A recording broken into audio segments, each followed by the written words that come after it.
दोस्तों, आज हम आपको भगवान श्री कृष्ण के जीवन से जुड़े रहस्यों के बारे में बताने जा रहे हैं कि आखिर कान्हा को बांसुरी इतनी प्रिय क्यों है और किसने उन्हें यह बांसुरी दी थी। साथ ही जानेंगे कि आखिर भगवान श्री कृष्ण ने अपनी बांसुरी क्यों तोड़ दी थी। दोस्तों, कहा जाता है कि श्री कृष्ण को केवल दो ही चीजें यानी बांसुरी और राधा ही सबसे ज्यादा प्रिय थे। यह दोनों चीजें भी आपस में एक दूसरे से गहराई से जुड़ी हुई थी। दोस्तों, जब भी प्रेम की मिसाल दी जाती है तो राधा कृष्ण के प्रेम की मिसाल सबसे पहले आती है। राधा श्री कृष्ण के प्रेम को जीवात्मा और परमात्मा का मिलन कहा जाता है। श्री कृष्ण के जितने भी चित्र मिलते हैं उनमें बांसुरी जरूर रहती है। बांसुरी श्री कृष्ण के राधा के प्रति प्रेम का प्रतीक है। वैसे तो राधा से जुड़ी कई अलग अलग विवरण मौजूद हैं, लेकिन एक प्रचलित कहानी जो आज हम आपको इस वीडियो के माध्यम से सुनाने जा रहे हैं। भगवान श्री कृष्ण से राधा पहली बार तब अलग हुई जब मामा कंस ने बलराम और कृष्ण को आमंत्रित किया। वृंदावन के लोग यह खबर सुनकर दुखी हो गए। मथुरा जाने से पहले श्री कृष्ण राधा से मिले थे। राधा कृष्ण के मन में चल रही हर गतिविधि को जानती थी। राधा को अलविदा कह कृष्ण उनसे दूर चले गए।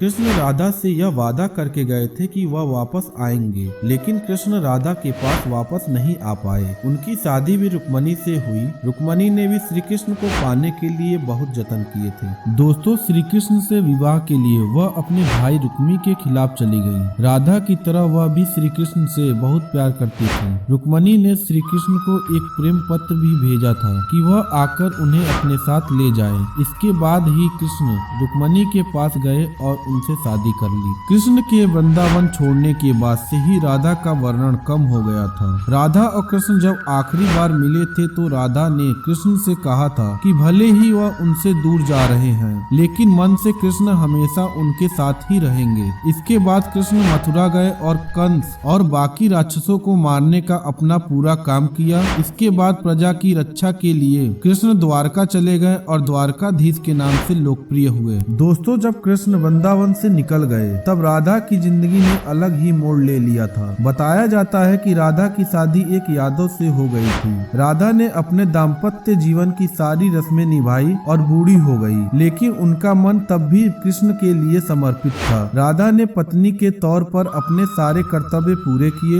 दोस्तों, दूसरी तरफ श्री कृष्ण ने अपने दैवीय कर्तव्य निभाए। सारे कर्तव्यों से मुक्त होने के बाद राधा आखिरी बार अपने प्रीतम कृष्ण से मिलने गई। जब वह द्वारका पहुंची तो उन्होंने कृष्ण की रुक्मणी और सत्यभामा से विवाह के बारे में सुना, लेकिन वह दुखी नहीं हुई। दोस्तों, जब कृष्ण ने राधा को देखा तो वह बहुत प्रसन्न हुए। दोनों संकेतों की भाषा में एक दूसरे से काफी देर तक बातें करते रहे। राधा जी को कान्हा की नगरी द्वारिका में कोई नहीं पहचानता था। राधा के अनुरोध पर कृष्ण ने उन्हें महल में एक देविका के रूप में नियुक्त किया। दोस्तों, राधा दिन भर महल में रहती थी और महल से जुड़े कार्य देखती थी। मौका मिलते ही वह कृष्ण के दर्शन कर लेती थी, लेकिन महल में राधा ने कृष्ण के साथ पहले की तरह आध्यात्मिक जुड़ाव महसूस नहीं कर पा रही थी। इसीलिए उन्होंने महल से दूर जाने का तय किया। उन्होंने सोचा कि वह दूर जाकर दोबारा श्री कृष्ण के साथ गहरा आत्मीय संबंध स्थापित कर पाएंगी। दोस्तों, उन्हें नहीं पता था कि वह कहाँ जा रही है, लेकिन भगवान श्री कृष्ण जानते थे। धीरे धीरे समय बीता और राधा बिल्कुल अकेली और कमजोर हो गई। उस वक्त उन्हें भगवान श्री कृष्ण की आवश्यकता पड़ी।